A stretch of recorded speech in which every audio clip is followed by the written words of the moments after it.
गुरु जंभेश्वर की शिक्षाओं में एक बहुत गहरा सार है। चलिए इसे समझते हैं। ये हैं गुरु जंभेश्वर और आज हम इनकी ही शिक्षाओं की बात करेंगे। ये दुनिया तो लगातार बदल रही है ना? पर वो क्या है जो कभी नहीं बदलता? तो गुरु जंभेश्वर हमें पूजा का एक बहुत ही मूल सिद्धांत बताते हैं। देखिए, जो जन्म लेते हैं और जो परम है, उनमें एक बुनियादी फर्क होता है।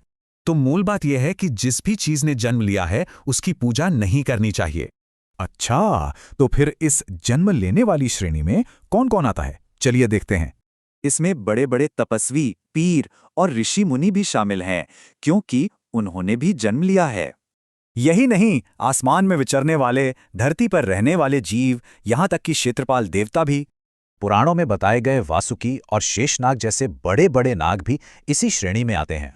और सिर्फ इतना ही नहीं, लोक कथाओं की 64 योगिनियां और 52 वीर भी जन्म के नियम से बंधे हैं। तो फिर सवाल उठता है, अगर इन सब की नहीं तो फिर पूजा आखिर किसकी करनी चाहिए? चलिए अब जानते हैं कि वो परम सत्ता कैसी है जो असल में पूजा के योग्य है।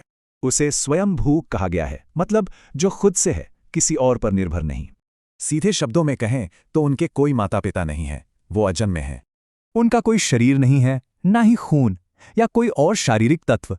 उन्हें किसी ने बनाया नहीं, पर कमाल की बात यह है कि सारी सृष्टि उन्हीं से बनी है।